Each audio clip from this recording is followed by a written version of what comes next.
बार दिन ये आए, बार बार दिल ये गाए, बार बार दिन ये आए, बार बार दिल ये गाए, तू जिए हजारों साल ये मेरी है आरज़ू।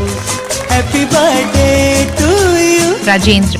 Happy birthday to you. આ પાવન અવસર પર શ્રી સિદ્ધાચલમ ટ્રસ્ટ પરિવાર તરફથી તેમને જન્મદિવસની ખૂબ ખૂબ શુભકામનાઓ અને હાર્દિક આશીર્વાદ। પરમાત્માની કૃપાથી તેમનું જીવન સુખ, શાંતિ, સમૃદ્ધિ અને સારા સ્વાસ્થ્યથી સદાય ભરેલું રહે।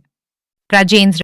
તમને જન્મદિવસની ખૂબ ખૂબ શુભકામનાઓ। જો આ વિડીયો તમને પસંદ આવ્યો હોય તો જરૂરથી લાઈક કરો, શેર કરો અને તમારા પરિવારજનો તથા મિત્રો સુધી પહોંચાડો।